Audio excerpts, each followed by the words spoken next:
Bueno, continuamos en esta cápsula. Como lo mencionamos en la cápsula anterior, vamos a seguir hablando sobre la historia del derecho y seguimos diciendo que la historia social ha ido extendiendo su campo de acción y ha avanzado en todas las direcciones y en la actualidad, Hobsbawm distingue las siguientes problemáticas como especialmente importantes. La primera, la demografía y parentesco. La segunda, estudios urbanos. Y la tercera, clases y grupos sociales.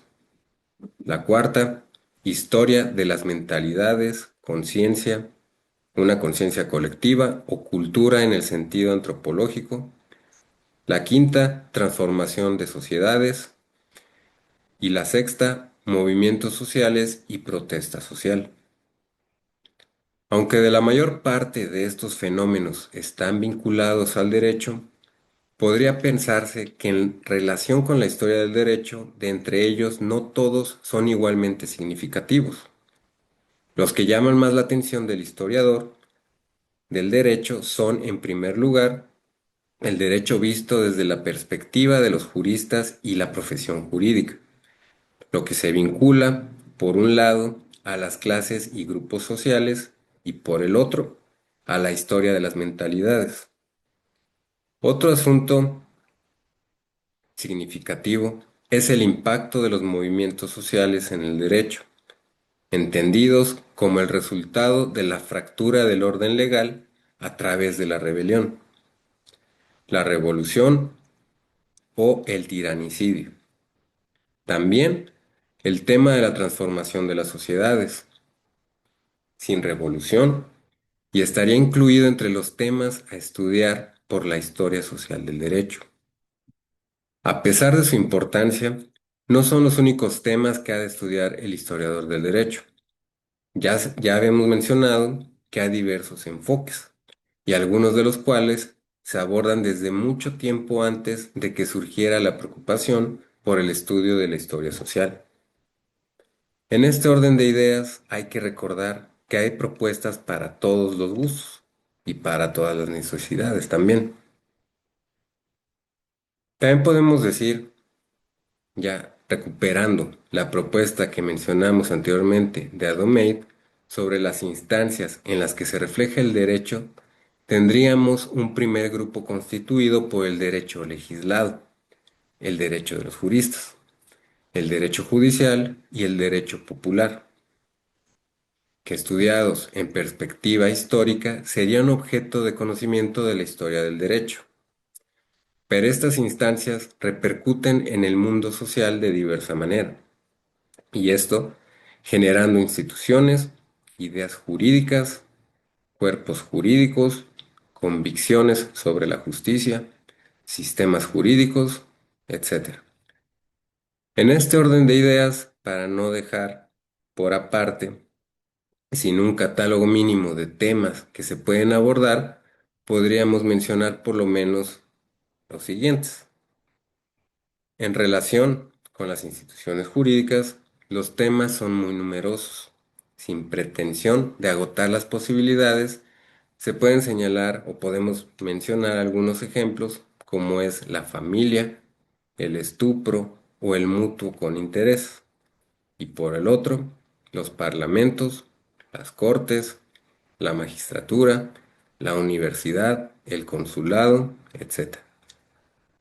Todas estas son instituciones que tienen una regulación jurídica y no pueden ser consideradas ellas mismas como fuentes formales del derecho, aunque sí lo es la norma que las regula. En este supuesto, se encuentra cualquier institución que cuente con una regulación que haga posible su funcionamiento. Asimismo, podemos considerar dentro de este rubro a ciertas prácticas institucionalizadas, como el contrabando o la corrupción. Y estas cuentan y han contado con una regulación que las prohíbe. Si el historiador del derecho, se ocupa de estos temas, hace historia de las instituciones, y la cual es considerada en general historia externa del derecho. Sobre las instituciones, Es mucho lo que podemos indagar. Y en primer término, por ejemplo, en el mutuo con interés, podríamos ver cómo se reguló a lo largo de periodos más o menos amplios, sin meternos a ver los factores que intervinieron en su regulación, con lo cual estaríamos en el terreno de la historia interna, pero también podemos analizarla en el contexto social en el que se produjo y entonces sí ampliar la indagación a los fenómenos metajurídicos y estos fenómenos que se vinculan con la institución. Y con ello entraríamos en el terreno de la historia externa. Asimismo, de las instituciones, por ejemplo, en el consulado, en relación a esta institución del consulado, podemos averiguar los datos precisos sobre su regulación jurídica, cómo estaba constituido, quiénes lo integraron en un momento determinado, qué intereses estaban representados en su seno, cómo se incrustan sus miembros en la pirámide social, etc. Y con esto entramos de lleno en la historia social del derecho. Por lo que toca a las ideas jurídicas, las podemos analizar tanto en relación a los sujetos que las producen como a los textos en que se plasman. Desde la primera perspectiva nos estaríamos ocupando de los conocedores del derecho. Estos sujetos pueden ser considerados, y lo han sido a lo largo de muchísimos años, como un cuerpo profesional, estamento incluso en alguna época, constituido por ciertos sujetos que deben su lugar en la pirámide social más a sus conocimientos que a su origen. Desde hace mucho tiempo el conocedor del derecho ha desempeñado un papel importante en la sociedad. En la formación del Estado moderno, este papel se vio notablemente incrementado, y esto por la necesidad de contar con amplios contingentes de conocedores del derecho para cubrir los puestos de la administración pública y de justicia, ya sea tanto civil como eclesiástica. Entre los más importantes podemos señalar a los magistrados, jueces, profesores, asesores de la administración pública, así por mencionar algunos. Estos sujetos se mueven en torno a los órganos creadores o aplicadores del derecho.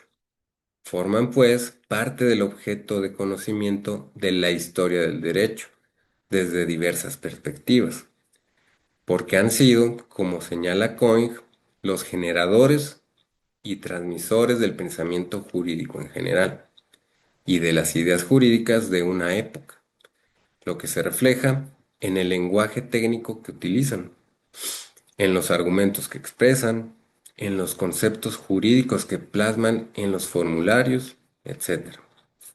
Son asimismo objeto fundamental de la historia social del derecho, la cual se interesa por su origen, su situación económica, sus relaciones familiares, su actuación dentro de las instituciones, su ideología, etc. De los textos jurídicos, tanto los que se formaron parte del sistema jurídico como los que quedaron en proyecto, puede decirse que son también el objeto de la historia del derecho. Sobre ellos, son muchas las cuestiones que se pueden estudiar, su importancia, su contenido, las discusiones en torno a este, los sujetos que participaron en ellas, etc.